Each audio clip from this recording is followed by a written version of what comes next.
দেশের মানুষ সালাত শুরু করতে 8টা বেদাত করে। কয়টা বেদাত? শুরুই করেনি, শুধু প্রস্তুতি নিতে 8টা বেদাত। বেদাত মানে আল্লাহর নবী যা করেননি ইবাদত আকারে নেকির আশায়, সাহাবায়ে কেরাম যা করেননি সেটা ইবাদত মনে করে নেকির আশাতে করাই হলো বিদআত। এখন সালাত শুরুই করেনি, শুধু প্রস্তুতি নিতে 8টা বেদাত। তার কি? প্রথমে জায়নামাজটা বিছিয়ে মুখে এখন নিয়ত বলছে নাওয়াইতু আন উসাল্লি লিল্লাহি তাআলা ফি যুহরি আরবা রাকা। এই দোয়াটা আরবিতে লেখাই নাই কোনো হাদিসের কিতাবে। আগামীকাল সকালে তোমার সবচেয়ে বড় হুজুরকে ধরো যে হুজুর আমরা তো বাপ দাদা থেকে সেই কাল থেকে শুনে আসছি যে এটা সালাতের নিয়ত আরবিতে, তো এটা কোন হাদিসে, কত পৃষ্ঠাতে, কত নম্বর হাদিস, রাবিকে, এটা আমরা একটু দেখতে চাচ্ছি। কথা বুঝেননি মনে হয়? যে কোনো মানুষ যদি কোনো আমল করে আর সে আমলে যদি আল্লাহর নবীর নির্দেশ না থাকে সে আমল কি? বাতিল। তাহলে এই যে আরবিতে মুখে নিয়ত বললো এটা মুহাম্মদ সাল্লাল্লাহু আলাইহি ওয়াসাল্লাম থেকে দেওয়া নয়। আবার দ্বিতীয় যেটা বেদাত, ইমাম সাহেব নিজের মতো করে একটা নিয়ত তৈরি করেছে, বলছে আনা ইমামু হাদারা মা ইয়াহদুরুন, আমি উপস্থিত অনুপস্থিত সবার ইমামতি শুরু করে দিলাম। এটাও আল্লাহর নবী বলেননি। তৃতীয় যেটা বিদআত করে জায়নামাজের দোয়া, ইন্নী ওয়াজ্জাহতু ওয়াজহি লিল্লাযী ফাতারাস সামাওয়াতি ওয়াল আরদি হানিফা ওয়া মা আনা মিনাল মুশরিকিন। আপনার হুজুরকে বলবেন যে এটা বেদাত, হুজুর বলবে কি বলছেন, এটা যে কোরআনেই আছে, এটা কিন্তু কোরআন মাজিদের আয়াত। তো কোরআন মাজিদের আয়াত কি তোমার হুজুরের উপরে নাজিল হয়েছে না মুহাম্মদ সাল্লাল্লাহু আলাইহি ওয়াসাল্লামের উপরে? তো তাহলে এখন দেখো যে মুহাম্মদ সাল্লাল্লাহু আলাইহি ওয়াসাল্লাম জায়নামাজের দোয়া বলে কোনো দোয়া পড়েছে কিনা, এটা পড়েছে কিনা। অথচ ইন্নী ওয়াজ্জাহতু ওয়াজহি লিল্লাযী, আল্লাহর নবী এইটা পড়েছেন তাকবীরে তাহরিমার পরে, এই ব্যাপারে হাদিস আছে সানা হিসেবে। কিন্তু এদেশে জায়নামাজের দোয়া তৈরি করলো কে? শয়তান। এই যে ঠিক বলেছে, তৈরি করেছে শয়তান, তৈরি করেছে শয়তান। বেদাতি যত আমল সব এর তৈরিকারক হচ্ছে ইবলিস, শয়তান তৈরি করেছে এই দোয়া যেটা আল্লাহর নবী বলেননি। তাহলে কয়টা বেদাত হলো এ পর্যন্ত? 3টা। 4 নম্বর বেদাত, হুজুর বলছে যে পাগড়ি পরে সালাত আদায় করলে 70 গুণ বেশি নেকি হয়, যদিও হাদিস জাল। তখন মুয়াজ্জিন যখন ইকামত দেওয়া শুরু করেছে তখন হুজুর পাগড়ি পেঁচাও শুরু করেছে। 5 নম্বর বেদাত কি? আশহাদু আন্না মুহাম্মাদ রাসূলুল্লাহ, এর জবাবে বলছে সাল্লাল্লাহু আলাইহি ওয়াসাল্লাম। কারণ আপনি বলবেন যে আল্লাহর নবীর নাম শুনলে দরুদ পড়তে হয়। হ্যাঁ, সালাত, আজান এবং ইকামতের বাহিরে যদি নবীর নাম শোনেন তাহলে দরুদ, কিন্তু আজান ইকামতে আল্লাহ নবী বলছেন ফাকুলু মিসলা মা ইয়াকুলু মুয়াজ্জিন, আজান ইকামতে মুয়াজ্জিন যা বলে তাই বলো। বুঝেননি মনে হয় কথা? তবে হাইয়া আলাস সালাহ হাইয়া আলাল ফালাহ ব্যতীত ওখানে বলতে হবে কি? লা হাওলা ওয়ালা কুওয়াতা ইল্লা বিল্লাহ, আস-সালাতু খায়রুম মিনান নাওম, এর জবাবে আস-সালাতু খায়রুম মিনান নাওম, এটাই। তাহলে ওটা একটা বেদাত। আর একটা বেদাত কি? আশহাদু আন্না মুহাম্মাদ রাসূলুল্লাহ, শোনার সাথে সাথে নবীর নাম শুনলে নাকি 2টা বৃদ্ধাঙ্গুলিতে চুমা দিয়ে চোখ মাসা করতে হয়। সব বানোয়া। আর কি আর কি আছে? আর হচ্ছে 7 নম্বর যে বেদাতটা করছে যে মুয়াজ্জিন সাহেব ইকামতের আগেই বলছে আপনারা উঠেন, কাতার সোজা করেন, অথচ মুয়াজ্জিনের দায়িত্ব শুধু ইকামত দিবে। ইকামত মানে দাঁড়ানোর প্রস্তুতি, দাঁড়ানো। ইকামত শুরু হবে, দাঁড়ানো শেষ হবে, এরপর ইকামত শেষে ইমাম সাহেব মুসল্লির দিকে ঘুরিয়ে বলবে, মুখ ঘুরিয়ে বলবে আকিমু সুফুফাকুম, তোমরা কাতার সোজা করো, ও তারাসসু, প্রাচীরের মতো দাঁড়াও, হাদু বাইনাল মানাকিব, কাঁধে কাঁধ মিলিয়ে দাঁড়াও, ও সুদ্দুল খালাল, পরস্পর 2 পায়ের মাঝে ফাঁকা বন্ধ করে দাঁড়াও। 1990টা মসজিদ দেখবেন যে 4 আঙ্গুল আধা হাত ফাঁকা রেখে দাঁড়াচ্ছে। এত বড় হুজুর, তোমার হুজুরের ডিগ্রি কত বড়? ও বলছে যে পায়ের সাথে পা যদি লাগিয়ে দাঁড়ায় তাহলে বেয়াদবি হবে, মানহানি হবে, মর্যাদা খাটো করা হবে। কোথায় মুচির পাটা যদি মন্ত্রীর পায়ের সাথে লাগে তাহলে মন্ত্রীকে অপমান করা হবে। কোথায় ছাত্রর পাটা যদি শিক্ষকের পায়ের সাথে লাগে শিক্ষককে অপমান করা হবে। তোমার হুজুরকে বুঝিয়েছে ইবলিস। কে বুঝিয়েছে? ইবলিস। সারা পৃথিবীর সব মানুষের ঈমান একদিকে, আর আবু বকর সিদ্দিক রাদিয়াল্লাহু আনহুর ঈমান একদিকে। আবু বকর সিদ্দিক রাদিয়াল্লাহু আনহুর ঈমান বেশি হয়ে যাবে। এত বড় বড় সাহাবী, তারা যদি পায়ের সাথে পা মিলিয়ে দাঁড়িয়ে সালাত আদায় করে তো তোমার মুচি কি আর মন্ত্রী কি? আর সালাতের কাতারে আল্লাহর কাছে কে মুচি কে মন্ত্রী এটা পরিচয় থাকে না। যখন বান্দা সালাতে দাঁড়ায়, মুচিও আল্লাহর চাকর, মন্ত্রীও আল্লাহর চাকর। যখন সালাতে দাঁড়াবে, যে কোনো নারী পুরুষ সালাতে দাঁড়াবে জামাতের সাথে, তাকে পায়ের সাথে পা মিলিয়ে দাঁড়াতে হবে।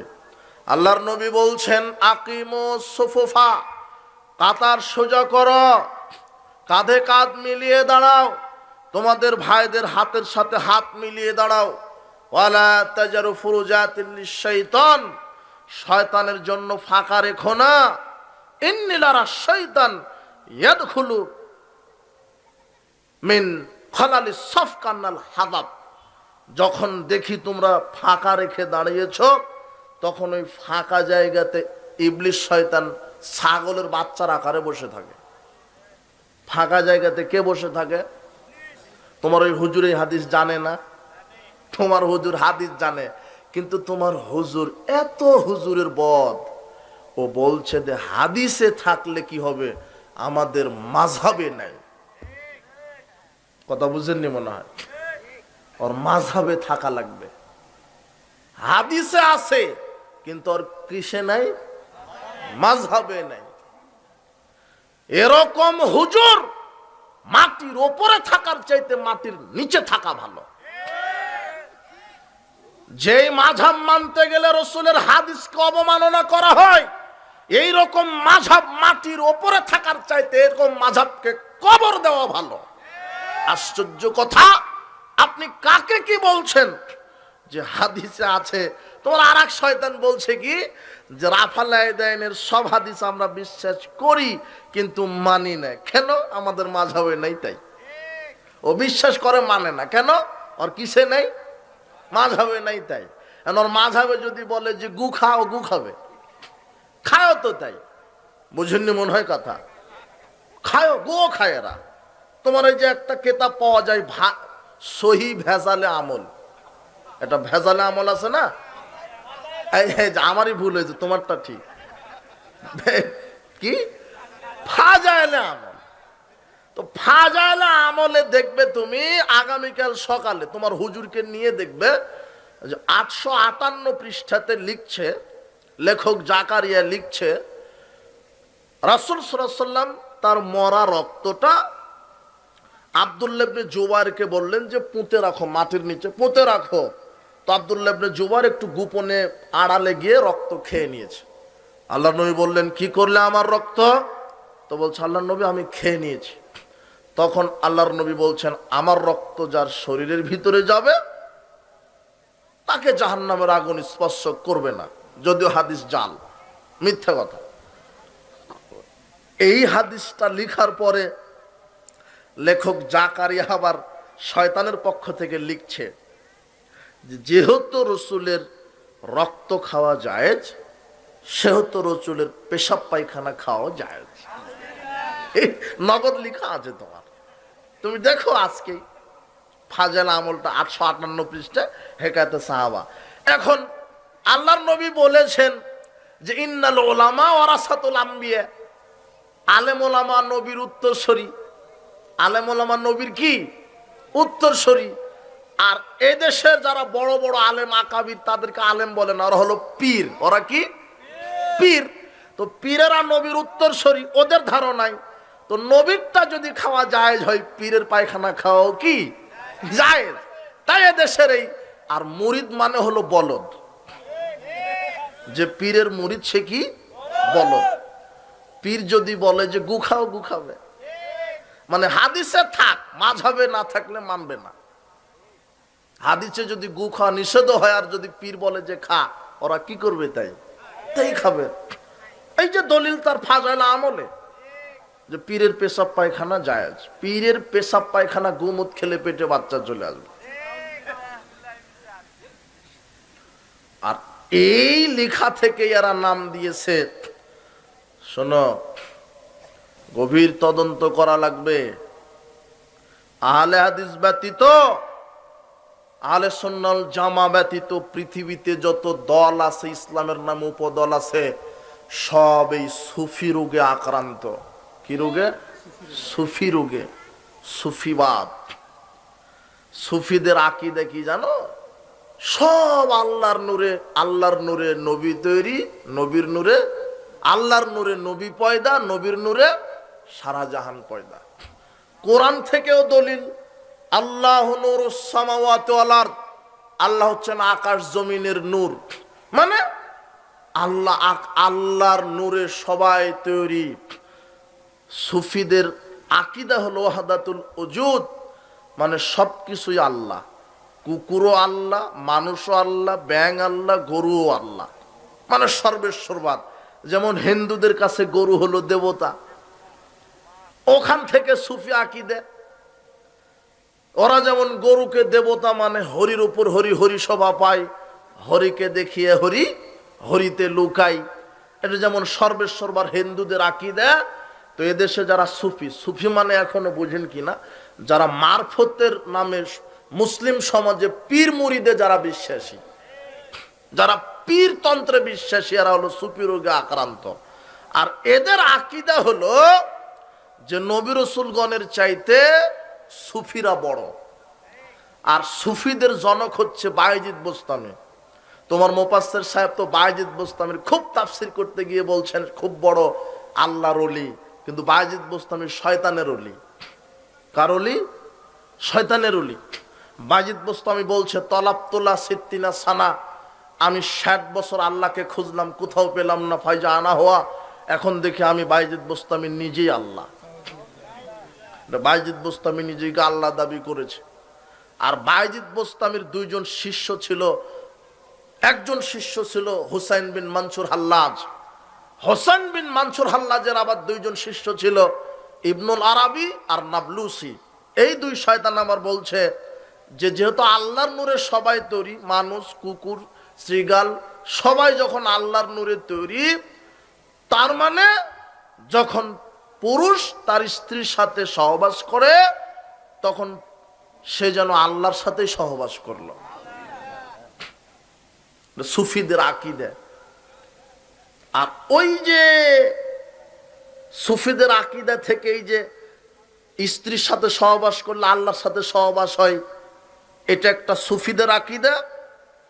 আর তোমার তরিকার যে হুজুরও বলছে, যে লিখছে যে রসুলের পেশাব পায়খানা জায়েজ, তাই তো তোমার হুজুর জর্দার নাম দিয়েছে নুরানি জর্দা। আর সব নুরানি, আল্লাহর নূরে সব, নবীর নূরে সব, সব নুরানি। তুমিও নূর, সবই নূর, মাটি নূর, গরু নূর, সব নূর আল্লাহর নূরে। তো এখন নুরানি টুপি, নুরানি আতর, নুরানি পাঞ্জাবি, নুরানি কোরআন, এই দিতে দিতে তোমার হুজুর বলছে যে নুরানি জর্দা। কথা বুঝনি? ওখান থেকে এখানে চলে আসছে। তো সুফিদের আকীদা, আর এই সুফি আকীদা প্রায় লোকের ভিতরে। এই জন্য সাবধান, ভ্রান্ত হুজুরের ফাঁদে পা দিও না, ভ্রান্ত তরিকায় পা দিও না, আমল করে জাহান্নাম হবে।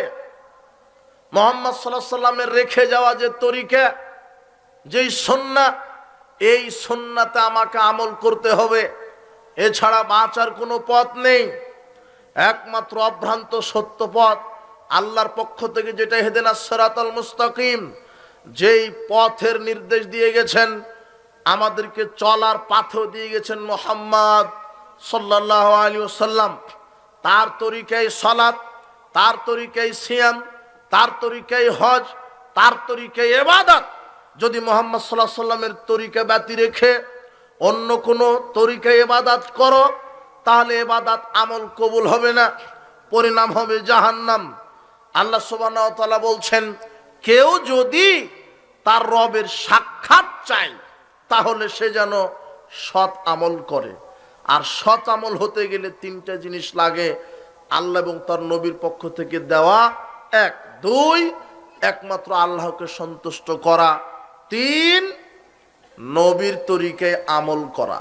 যদি একটা আমল করতে গিয়ে মুহাম্মদ সাল্লাল্লাহু আলাইহি সাল্লামের তরিকায় না হয়, তাহলে সে আমল বাতিল হবে। সমাজে কত আমল যেটা রাসূল সাল্লাল্লাহু আলাইহি সাল্লামের তরিকার সাথে মিল খায় না। দলিল কি? দলিল হচ্ছে বাপদাদা শরীফ,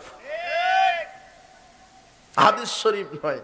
দলিল হচ্ছে বড় হুজুর শরীফ, হুজুরি শরীফ, বাপদাদাই শরীফ। এখন বাপদাদা থেকে করে আসছে। জি না, আমল করতে হবে মুহাম্মদ সাল্লাল্লাহু আলাইহি সাল্লামের তরিকায়। আজানের ভিতরে বেদাত ঢুকানো আছে, ওজুর ভিতরে বেদাত ঢুকানো আছে, সলাতে বেদাত ঢুকানো আছে, একামাতে বেদাত ঢুকানো আছে, ঈদের দুই ঈদের ভিতরে বেদাত ঢুকানো আছে, রমাদানে বেদাত ঢুকানো আছে, তোমার কোরআন মাজিদে তেলাওয়াতে বেদাত ঢুকানো আছে, সব জায়গাতে। আর যেই আমলের নেকি যত বেশি, সেই আমলটা নষ্ট করার জন্য ইবলিস সেখানে বেদাত তৈরি করে দিয়েছে। তার একটা আমল কি? আল্লাহর নবী বলছেন যে যখন একজন মুমিন আর একজন মুমিনের সাথে সাক্ষাৎ করবে, তখন পরস্পরের দুই হাতে মুসাফা করে সালাম দিবে। কয় হাত? দুই হাত। ওনার ডান হাত আর আপনার ডান হাত, পরস্পরের কয় হাত? দুই হাত। এটা আল্লাহর নবীর বক্তব্য, আল্লাহর নবীর দেওয়া শরীয়ত। যদি পরস্পর দুই হাতে মুসাফা করে সালাম দাও, তাহলে এই পরস্পরের দুই হাত পৃথক হওয়ার পূর্বেই বিগত সব পাপ আল্লাহ ক্ষমা করে দেন। কিন্তু শয়তান তো সুবহানাল্লাহ 12টা বাজিয়ে দিয়েছে। ওখানে 3 হাত লাগায় দিল, 4 হাত লাগায় দিল, পা যদি দেওয়া যেত পাও দিত, আবার চুমাও দেয়, বুকেও হাত দেয়। কথা বুঝেননি? এগুলি সব বিদাতি আমল। 3 হাত নয়, 4 হাত নয়, মুসাফা পরস্পরের 2 হাত। আবু দাউদের 5212 নম্বর হাদিস। আর তাবারানি আওসাতের মধ্যে 245 নম্বর হাদিস একটা এসেছে কি? আল্লাহর নবী বলছেন, ইন্নাল মুমিনা ইযা লাকিয়াল মুমিন, একজন মুমিন আর একজন মুমিনের সাথে যখন সাক্ষাৎ করে, ফাখাযা বিয়াদিহি, তার এক হাতে মুসাফা করে, তানাসারাত খাতায়াহুমা কামা ইয়াতানাসারু ওয়ারাকুশ শাজার, তখন তাদের উভয়ের পাপ আল্লাহ ওইভাবে ঝরে দেন যেভাবে গাছ থেকে পাতা ঝরে যায়। গাছ থেকে পাতা যেমন ঝরে যায়, পরস্পর 2 হাতে মুসাফা করে সালাম দিলে তাদের থেকে পাপ সেইভাবে ঝরে যায়। উপস্থিত বৈঠকের মুসলিম দিনী ভাই বোন, এই জন্য আমল করতে গিয়ে বেদাতে আমল করবেন না। আল্লাহর নবী বলছেন, কুল্লু বেদাতিন দলালা, প্রত্যেকটা বেদাত ভ্রষ্টতা, আর প্রত্যেকটা বেদাতি ভ্রষ্টতা আমলের পরিণাম জাহান্নাম। তার মানে বেদাত যদি হয়, আপনার আমলটা নষ্ট হবে, ভ্রান্ত হবে, আমল করে জাহান্নামে যেতে হবে। এই জন্য আপনি আপনার সালাতকে ঠিক রাখবেন, সিয়ামকে ঠিক রাখবেন, কোরআন মাজিদ ঠিক রাখবেন, তাসবিহ তাহলিল ঠিক রাখবেন। সালাত শ্রেষ্ঠ ইবাদত। যদি মানুষের সালাত কবুল হয়, সব আমল কবুল। আল্লাহর নবী বলছেন, আউয়ালু মা ইউহাসাবু বিল আবদি ইয়াউমাল কিয়ামাতি সালাহ, বিচারের মাঠে প্রথম জিজ্ঞাসা হবে সালাতের। আল্লাহর নবী এর পরে বলছেন, ফাইন কবিলা মিনহু সায়র আমালি, যদি আল্লাহ মানুষের সালাত কবুল করে, সব কবুল করবেন। সালাত যার কবুল, সব কবুল। সালাত যার কবুল, সব কবুল। সালাত কবুল হলে হজ, যাকাত, তাসবিহ তাহলিল, কোরআন মাজিদ তেলাওয়াত ওই দিক আর দেখবেনই না, ওগুলি অটো কবুল হয়ে যাবে।